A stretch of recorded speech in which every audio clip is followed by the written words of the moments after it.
Hello. Today's video is going to be on Passover. It's coming up soon. It's a very important statute. It's a very beautiful statute, and we want to understand with what the Father says what it means, what He actually did, and why He did it. And when we can understand that, what it actually means, then when you're celebrating it, it becomes so much more beautiful than if you're told something that's a lie and it's not really true. The world, or Christianity for the most part here in America, celebrates what's called Easter. That is not Passover. That is a pagan holiday that can be traced all the way back to Babylon. And so that's not what true followers of Yah should be doing. We should be doing what this book says. And so if we can understand exactly what he is saying and why he wants us to follow it and adhere to it and to celebrate it, and understand why he did what he did on that day, then it will open our eyes to the truth and to many more things that we've been told that's just not true. And so this actually, we can start here in Genesis. This is Genesis 15. And this all begins really with Abraham and a promise that is given to Abraham. So that when you get to the Passover story, that is really the fulfillment of a promise that was given to Abraham hundreds of years prior. And so this is it right here. And it says, after these things, the word of Yahuwah came unto Abram in a vision, saying, Fear not, Abram, I am thy shield and thy exceedingly great reward. And Abram said, Yahuwah Elohim, what wilt thou give me, seeing I go childless? And the steward of my house is Eliezer of Damascus. And Abram said, Behold, to me thou hast given me no seed, and lo, one born in my house is my heir. And behold, the word of Yahuwah came unto him, saying, This shall not be thy heir, but he that shall come forth out of thy own bowels shall be thy heir. And he brought him forth abroad, and said, Look now towards the heaven, and tell the stars, if thou be able to number them. And he said unto him, So shall thy seed be. And he believed in Yahuwah, and he counted it to him for righteousness. So this is very important. He's giving him a promise here, and he's telling him to look at the stars, because that's what your seed will be like. And Abraham believes him. It would be very hard to believe, but if you truly were talking to the Father and he told you this, then it's not so hard to believe at all. And he said unto him, I am Yahuwah that brought thee out of Ur of the Chaldeans to give thee this land, to inherit it. And he said, Yahuwah Elohim, whereby shall I know that I shall inherit it? And he said unto him, Take me a heifer of 3 years old, and a she-goat of 3 years old, and a ram of 3 years old, and a turtle dove, and a young pigeon. And he took unto him all these, and divided them in the midst, and laid each piece one against another. But the birds divided he not. And when the fowls came down upon the carcasses, Abraham drove them away. And when the sun was going down, a deep sleep fell upon Abram, and lo, a horror of great darkness fell upon him. And he said unto Abram, Know of a surety that thy seed shall be a stranger in a land that is not theirs, and shall serve them, and they shall afflict them 400 years. And also that nation whom they shall serve will I judge, and afterward shall they come out with great substance. So we know exactly what he's talking about here. He's talking about Passover. He's talking about when he smites down the Egyptians. This is the nation whom they're serving. And so this is, of course, hundreds of years before Passover. But he's giving him a promise, and then he's telling him, know of a surety that your seed is going to be in a strange land, and they're going to be afflicted. And then I will come to them. After 400 years, I will come to them. And that's very important to understand, because 400 years in a nation in which your creator is kind of being silent, you would have seen many things in Egypt. and you would have believed in the Elohim that they were professing, because they would have seen great wonders. We see this play out in the Exodus story, when Moses throws down the staff and it turns into a serpent, and then they do the same thing. Obviously, they have tapped into a power, and the Hebrews would have seen this. And so now we're going to jump to this is the setting the foundation. And what the Father is doing is 400 years has to go by so he can fulfill this promise, make them a nation, and then make his seed as the stars of heaven. And so we're going to jump 400 years now. And when we jump 400 years, we're going to end up here in Exodus chapter 3. And this is where the Father calls out Moses and gives him a name. Right? Exodus 3:15.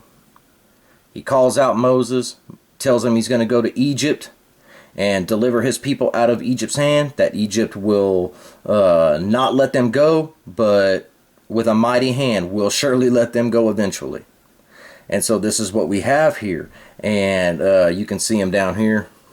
And they shall hearken to thy voice, and thou shalt come, and thy elders of Israel, unto the king of Egypt, and you shall say unto him, Yahuwah Elohim of the Hebrews hath met with us, and now let us go. We beseech thee 3 days' journey into the wilderness, that we may sacrifice to Yahuwah our Elohim. That's very important to understand. They're asking a very specific thing. They're asking, the Father has come to Moses. Moses has went to the children of Israel, received his name, received signs so that they would believe, and now they're going to go before Pharaoh and tell him what the Father is telling him to say, to let my people go, so that they can serve me 3 days' journey in the wilderness to sacrifice unto Yahuwah.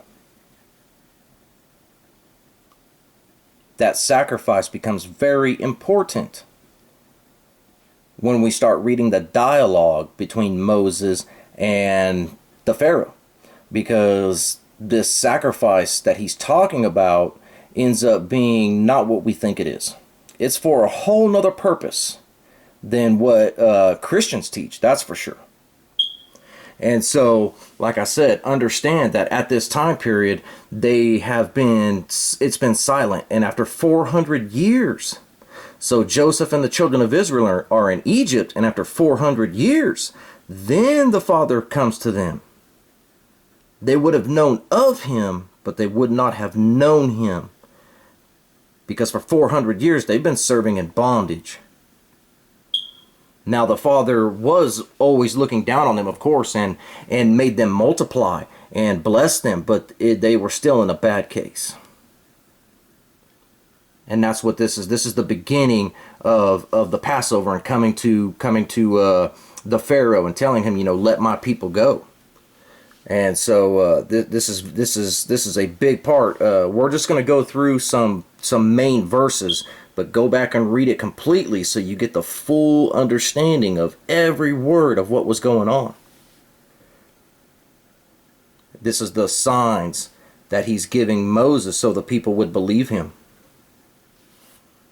And so if you just go to chapter 8,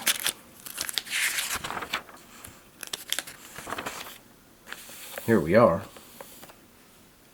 There's a very important dialogue going on here. So we've received his name. The Father has visited the children of Israel. He's pulled Moses. Moses is the one that he's chosen to lead his people out.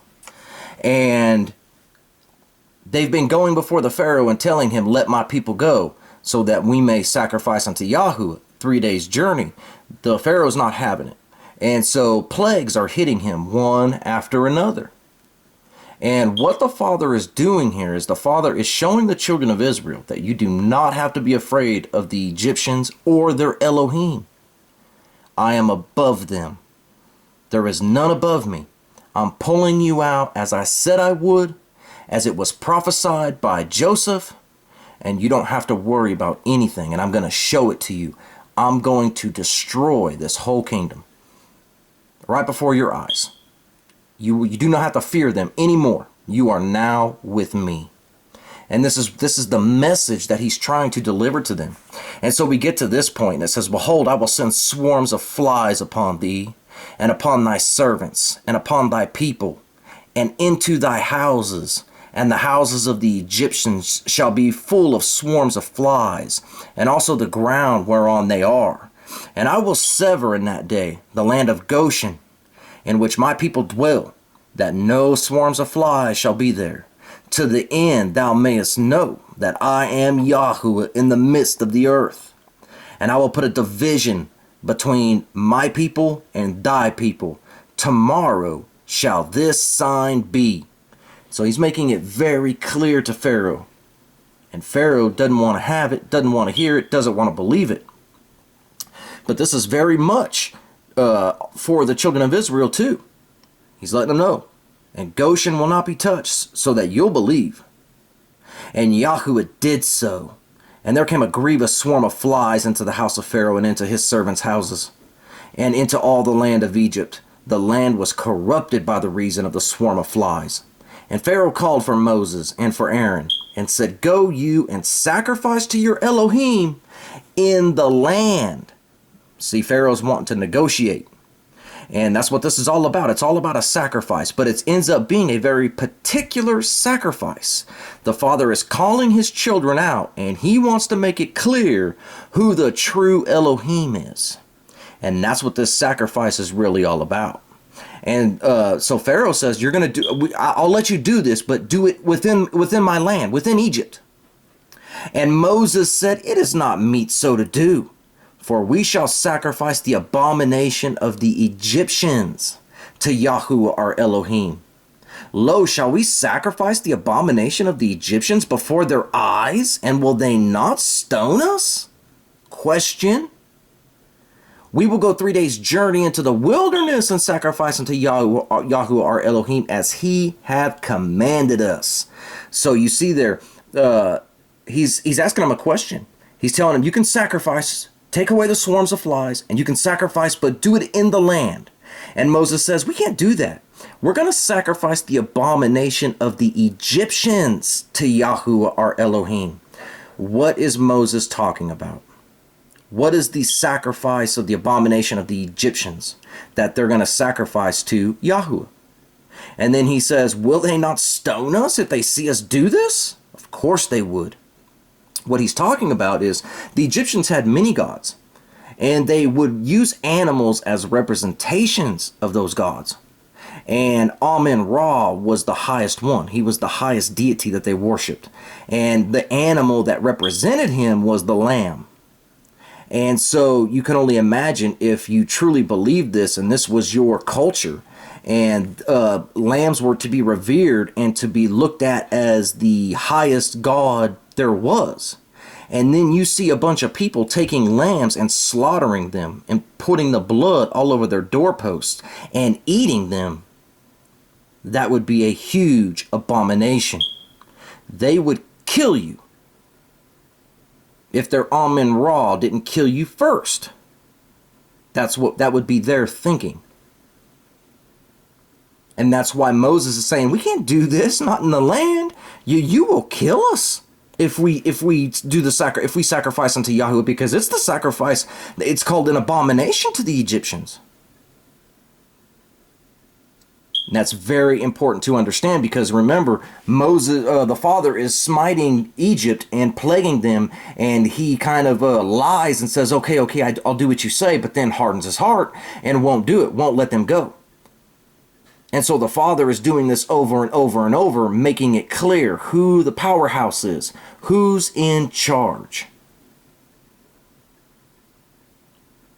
And this is what it's all about. It's all about a specific sacrifice. And so why would the Father be doing this?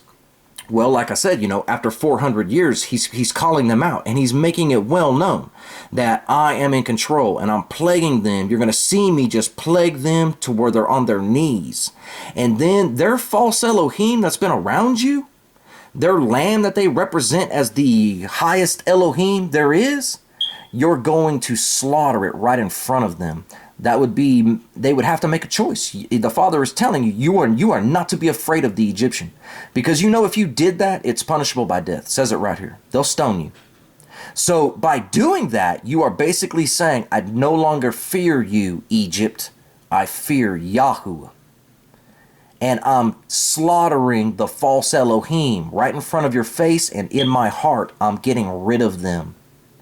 I'm going to slaughter them, and I'm going to put their blood on the doorpost so you see it. Because they're not the true Elohim, Yahweh is. And that's what this is all about. And it all comes to a head in chapter 12. And so we go to chapter 12. And this is where he says, And Yahweh spoke unto Moses and Aaron in the land of Egypt, saying, This month shall be unto you the beginning of months. It shall be the first month of the year to you. Speak you unto all the congregation of Israel, saying, In the 10th day of this month shall you take with them every man a lamb, according to the house of their fathers, a lamb for a house. And if the household be too little for the lamb, let him that is his neighbor next to him, next to his house, take it according to the number of the souls. Every man according to his eating shall make your account for the lamb. Your lamb shall be without blemish, a male for the first year, and you shall take it out of the sheep or out from the goats, and you shall keep it up until the 14th day of the same month. And the whole assembly of the congregation of Israel shall kill it in the evening. And they shall take of the blood and strike it upon the two side posts and upon the upper door posts of the house wherein they shall eat it. This would have all been done in front of the Egyptians, what they consider an abomination. And they shall eat the flesh in that night, roasted with fire and unleavened bread, and with bitter herbs they shall eat it. Eat not of it raw, nor sodden it at all with water, but roast it with fire. His head with his legs, and with the appearance thereof. And you shall let nothing of it remain till morning. That which remaineth until morning you shall burn with fire. And thus you shall eat it with your loins girded and your shoes on your feet and your staff in your hand. And you shall eat it in haste. It is Yahweh's Passover. Here we go. This is where it gets real good. Why is he doing it? For I will pass through the land of Egypt this night, and will smite all the firstborn in the land of Egypt, both man and beast, and against all the gods of Egypt, and I will execute judgment. I am Yahweh. And the blood shall be to you for a token upon the houses where you are. When I see the blood, I will pass over you, and the plague shall not be upon you to destroy you when I smite the land of Egypt. You see, that's what that is. That blood was a symbol to say, okay, you have slaughtered the false Elohim. You have slaughtered their Elohim, the Egyptians, in front of their eyes. And that is my sign that you believe me, and you're with me, and I will smite the firstborn of every one who hasn't. And that's ultimately what happened. He's judging the land of Egypt, man and beast, and the gods.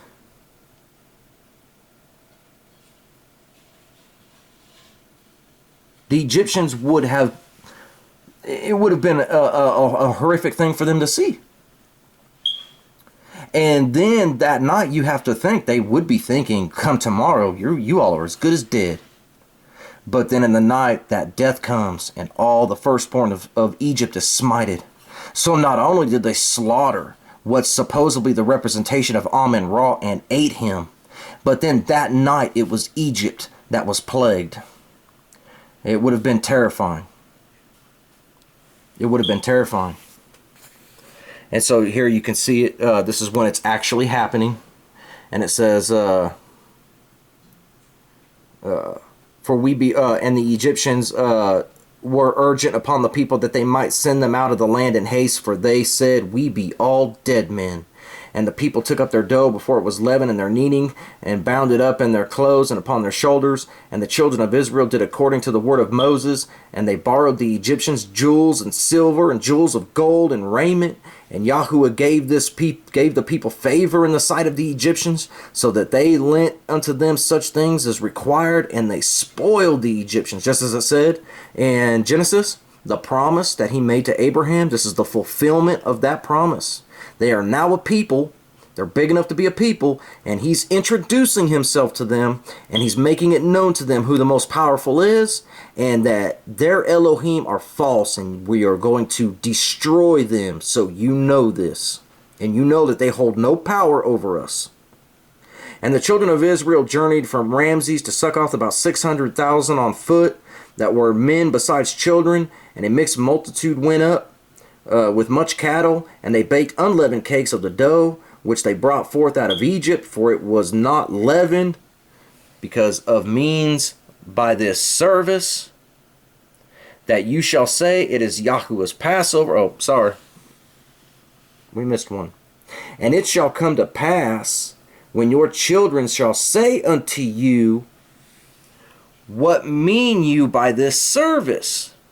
That you shall say, it is the sacrifice of Yahuwah's Passover, who passed over the houses of the children of Israel in Egypt, when he smote the Egyptians and delivered our houses. And all the people bowed the head and worshipped.